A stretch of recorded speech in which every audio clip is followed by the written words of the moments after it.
there is a garden, there is a city, and there's a kingdom of God. And it is beautiful, and he is bringing it right now into our midst. Merry Christmas, Living Word. Hey, great to be right here together on site after missing last year, and also really good to be coming to our many people watching online. We're coming to you live. Last year, we all had a pre-recorded experience that our team worked really, really hard to create a different kind of Christmas, but so good to be together this year. And I have to admit that it's always a bit of a dilemma for me in talking on Christmas Eve. And like normally what we do is we just find a passage in the Bible and we ask, so what are the really important ideas in that passage? How do we explain those ideas in a way that makes sense? How do we illustrate them? Is there a really good story that might make those ideas really pop for people? And then we like to give a couple of practical applications. And actually, if we do that, that's not a bad way to talk about the Bible. But on Christmas Eve, it just feels for me like it's not enough. I want more than that. And I need something more than that. And actually, I think you do as well. If you, some of you might remember the 1997 movie Contact, where Jodie Foster is playing a scientist, and we have been contacted by intelligence from way out in the galaxy, and they have sent a message to us telling us how we can wind up building a spacecraft that can travel through the galaxy, and literally like the entire world is bankrupt trying to build something that is so big, so enormous, but they finally do it, and Jodie Foster is the one who goes through the wormhole in the spaceship, and when she comes to the other end of the wormhole, there is like one of these portals that she's looking through, and you can tell something's going on outside. And as you're looking at her face is just simply awestruck. And she begins to try and describe what it is she is seeing. And she winds up saying, some celestial event. No words to describe it. Poetry. They should have sent a poet. So beautiful. So beautiful. I had no idea. She is at a loss to describe the celestial event that is taking place. They should have sent a poet. And the way I understand Christmas, it is a celestial event that is taking place. It is a heavenly event that is taking place. As our worship team has been singing a new song all Christmas long, it is a heaven, come to earth event. And really, it needs like a poet to really do justice to what it is that is happening on Christmas Eve. Many of you may have watched the TV series that ran for 8 years. I think it ended in about 2012, but it was called House MD, and it featured, the main character was Dr. Gregory House, and he was this curmudgeonly, painkiller addicted, but absolutely brilliant medical professional. And the plot of every episode went something like this. A patient would come in, they would have this unusual problem, and they would make a diagnosis, and they would begin to apply the treatment, and the next thing you know, the treatment is not working, and the patient's actually getting worse. And so sometimes they would go through 2 or 3 different diagnoses, and every one of them was wrong. And so the patient wasn't getting better until finally House and his team were able to come up with the answer to what was wrong with that patient. I kind of feel that's what our world is like right now. I mean, there's some kind of illness, some kind of sickness, some sort of disease of the soul that is everywhere, and we have all these people trying to diagnose it, and the diagnoses are wrong, and so therefore the fixes are futile, and we just say, is there anybody who can help us understand what's gone wrong? And Christmas, to me, is that time when we get all the clues about the illnesses of the world, and we also discover all that God is doing about what has gone wrong. There's something simply wonderful about this thing called Christmas. All month long, we have been talking about the deep meaning of Christmas in light of all that's gone wrong in the world. And we were talking about, hey, here's some things that we're experiencing, all of us together right now, and here's what Christmas has for us instead. So we talked about there's so much loneliness right now, and what Christmas is all about is the love of God for those who are lonely. We talked about the sadness and sorrow that we have felt so much over the last few years, and yet Christmas is joy to the world. We have talked about some of the anxiety that is prevalent and yet the hope that Jesus has. And tonight what I'm going to be talking about is this thing called wonder. Because one of the things that's going on in the world is it just seems that we are so tired, we are so busy, and frankly, we are so bored. And it doesn't seem like there's very much wonder. It doesn't seem like there's too much reverence these days. Doesn't seem like there's anything that is just creating a sense of awe, inspiring awe inside of us. And yet you look at everybody that's involved in the Christmas story, and that's exactly what they were feeling. So, the angel comes to Mary and tells her what God is about to do in her life. And Mary, by the way, is greatly troubled because, this is a very unexpected message. But then we read, and she wondered. Now, that's a pretty deep word in the Greek. It's like she's reflecting internally with a sense of surprise and astonishment and almost at a loss for words. In the next chapter, we read about the shepherds that had come and witnessed the wonderful event that had taken place. And when they were done, they were going through the little town of Bethlehem, and they were telling all the people, hey, this is what has just happened. And everybody that heard the message of the shepherds, they were just amazed. There's a sense of astonishment. Nothing like this has ever happened. This was completely unexpected. They were amazed.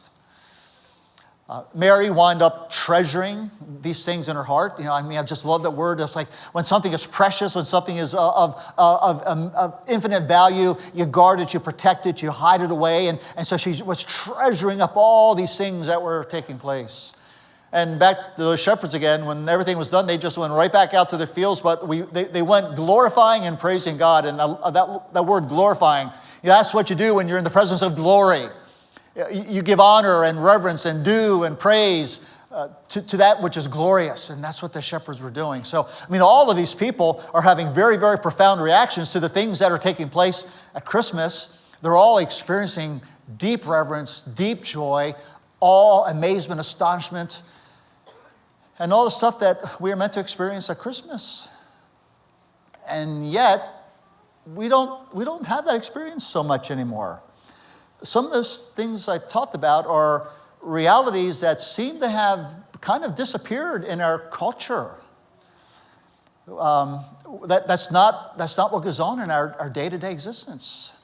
One of the things that is a reality is that God has increasingly been removed from our culture and from our lives. And as God has been removed, there are a whole lot of other things that wind up being removed with him, including reverence, wonder, and awe, and those kinds of really, really peak spiritual, emotional responses to something that's amazing taking place. We've lost those things as God has been removed. So many other things have been removed as well. These days, here's what we use the word awesome for. Man, that pizza I had last night, it was awesome. Or did you see that latest NBA superstar dunk? It was amazing. When we use awesome and amazing for things like that, we don't have any words left for things that are bigger than that. Now listen, I know a lot of you know me really well. And there's a whole lot of you that are guests here, you don't know me too much at all, both here and watching. And again, so glad that you're joining us online for this Christmas Eve. But for those of you who know me, I love Jesus. And I've been a follower of Jesus for more than 45 years. And I've been a committed follower of Jesus for more than 45 years. He has become more precious, more powerful, more real to me every passing year. And what I love to do is I love to help people discover the same Jesus that I have discovered and enjoy the same Jesus I enjoy and follow that same Jesus. And yet I find that every year it gets harder and harder because more and more people just don't know too much, and they don't even seem to want to know too much. Like God is just missing in our lives. Now, because I'm really interested in helping people come to know Jesus, I've actually been reading some pretty significant books by a number of very, very significant atheistic philosophers. I just had to wade into the best thinking for, why are we missing God? Why are we not even concerned about we're missing God? And I've just been reading a number of really, really thoughtful guys. And here's something that's really fascinating that's going on. There's a growing number of atheists that they are describing themselves as reluctant atheists. It's fascinating. One of them says, I don't believe in God, but I sure do miss him. I don't believe in God, but I sure do miss him. And I miss so many of the other things that have been associated with God. And a number of these writers are saying, wow, as God has been removed from our way of life, all kinds of things have been removed. And some of them are saying, we're not sure if we can survive with God in these things being removed. It's just a fascinating conversation. But Christmas is God moving back into the places where he has been removed from. And if we let him, Christmas is God moving back into our lives when we have maybe removed God from them. Christmas is simply wonderful about that possibility. I'm really struck by this reality, and it's intensified over the last couple of years, that we're busy, but we're tired, and we're bored, and we're lethargic. In 1985, a book was written called Amusing Ourselves to Death. It was an enormously influential book, 1985. And in that book, the author predicted that in the decades to come, Western culture would increasingly be concerned with trivial pursuits of pleasures and entertainments. We would be looking for anything for distraction and diversion, because that's how empty we were. We were going to be amusing ourselves to death. He said that in 1985, and sure enough, that's exactly what has happened. Now, 1992, the boss, that is Bruce Springsteen, by the way, he wrote a song called 57 Channels and Nothing's On. So, the song goes, bought a bourgeoisie house in the Hollywood Hills with a truckload of $100,000 bills. Hey, boss, why don't you throw a couple of those into the Christmas Eve offering? That'd be great.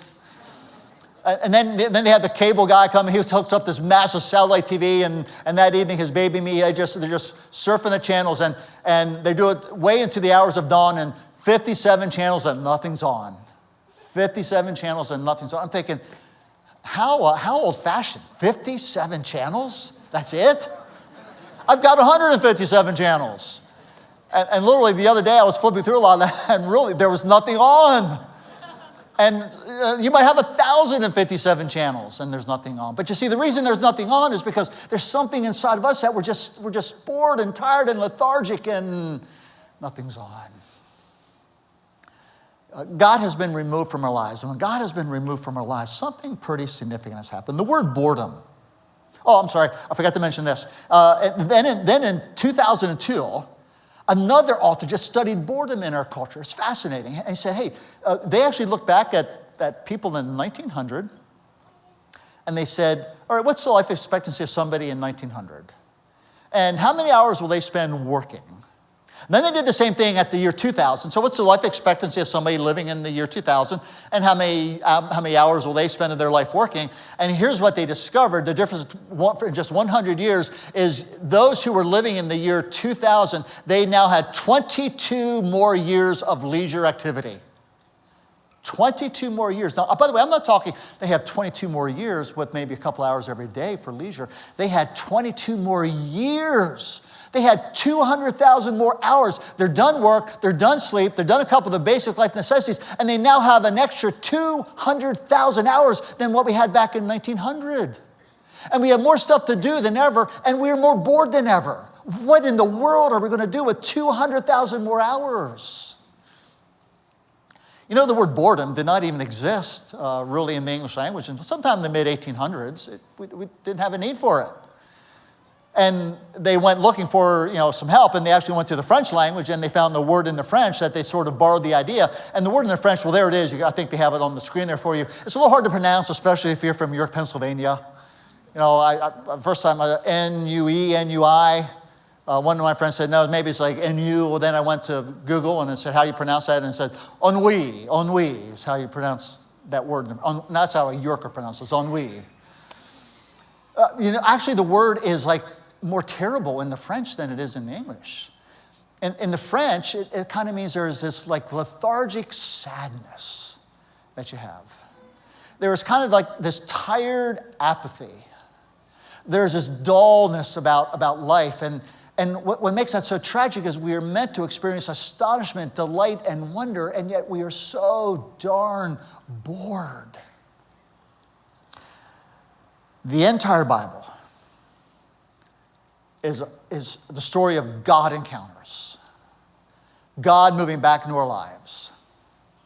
And every one of those encounters, they're almost like they're anticipating what's going to happen on Christmas, and they're leaning in toward what is coming our way in Christmas.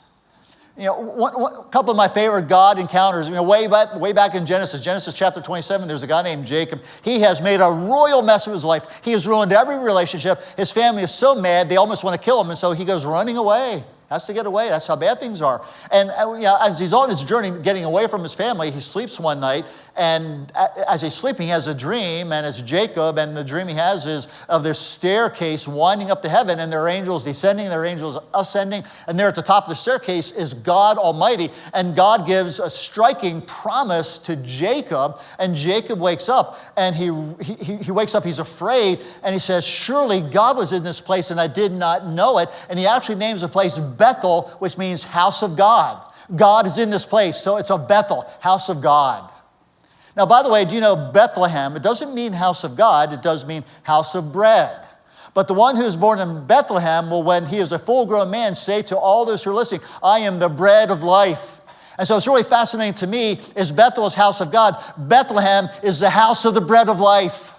It's just beautiful, beautiful understanding of these God encounters. Well, years go by, and now Jacob's made another royal mess of everything. I mean, because again, he's been living without God. And so, he messed up that family, he's messing up this family, and this family wants to do him bad. So he goes running back, and he really is between a rock and a hard place, two families that don't like him, and he's thinking, well, I don't even know if I'm going to live. And so there he is alone one night, and he has another God encounter. Only this time it's not a dream. He's awake.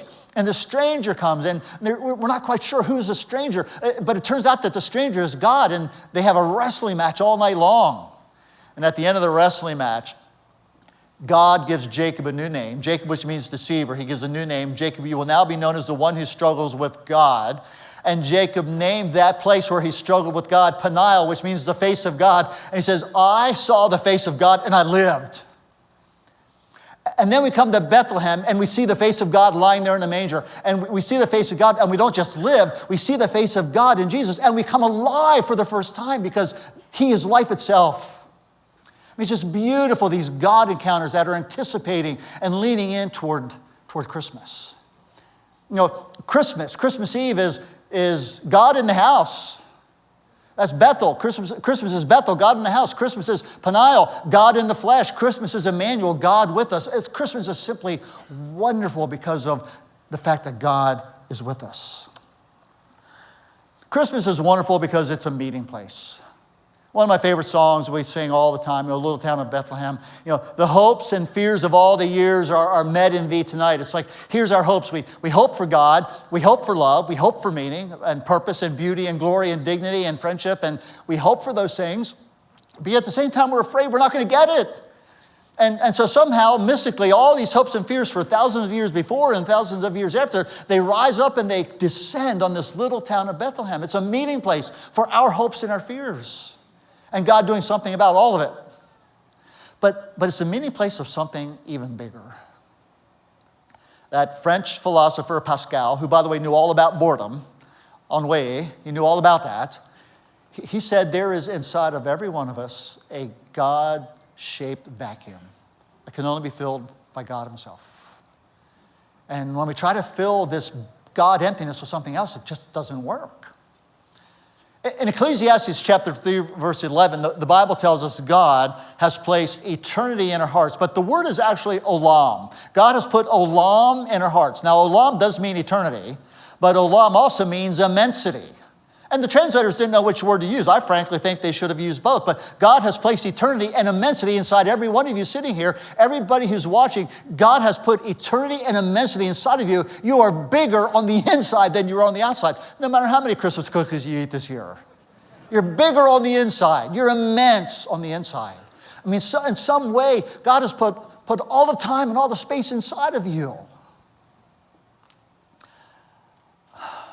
When the psalmist says we are fearfully and wonderfully made, that's almost an understatement. Immensity and eternity is inside every one of you. And yet, without Christmas, that immensity and eternity is an emptiness, vast and long and terrifying. No wonder we feel lost in space today. I mean, not lost in the space out there, although we are lost in the physical world around. We do feel lost in the digital world, but we're lost in this internal space. I mean, we don't know who we are. We don't know why we are. We don't know what we're to do. We don't know what we're to live for. We're changing our identities like we change our clothes. We're changing relationships like we're lost. We're empty. And Christmas is God doing something about that. I mean, what Christmas is, it's the meeting place of our emptiness and God's fullness, and it's in the person of Jesus, because the only way you can fill an alarm-sized, God-sized immensity, eternity, vacuum hole, the only way you can fill that is with immensity and eternity, and that's who Jesus is. Jesus is the fullness of God coming to fill our lives if we let him. But Christmas is so wonderful. Christmas is big. Christmas is new. That's why it's wonderful. It's so big. It's so new. I mean, everything's changed with Christmas. Nothing can remain the same anymore because Christmas has happened.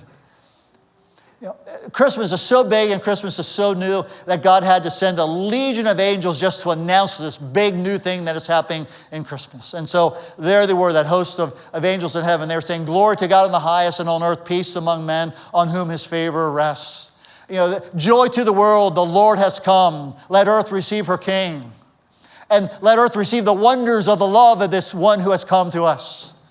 You know, on Christmas, a sad world starts to laugh again.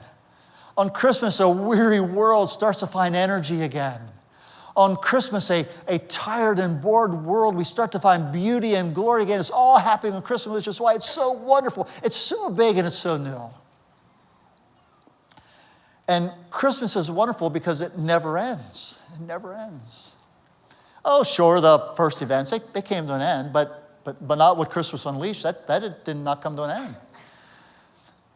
You know, Christmas was God with us, you know, Jesus with us, Jesus who is God, our friend, our Savior, and God with us to do something about all that was broken and wrong. You know, Christmas was Jesus saying, yes, you are more lost than you know, you are sicker than you realize, but you are also more loved than you will ever dream. You matter more than you can possibly know, and I have done so much for you, and I will do so much more for you than you can possibly imagine. By the way, it turns out that there was a physician in the house after all.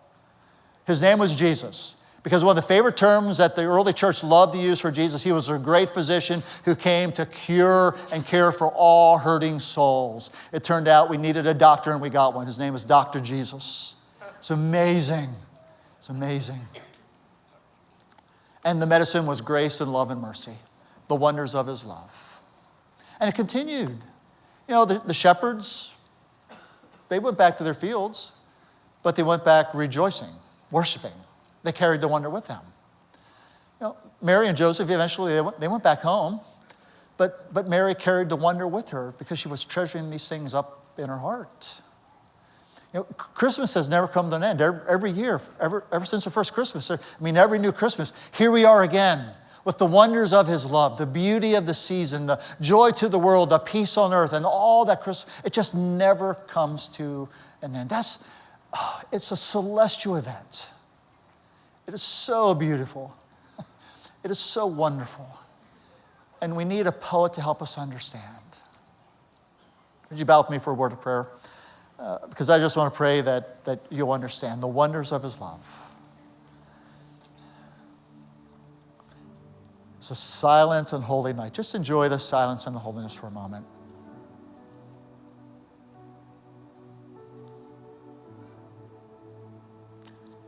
It's glorious. It's beautiful. Staggeringly so. And it's for you. It's for you. It's for you. Man, maybe you miss God.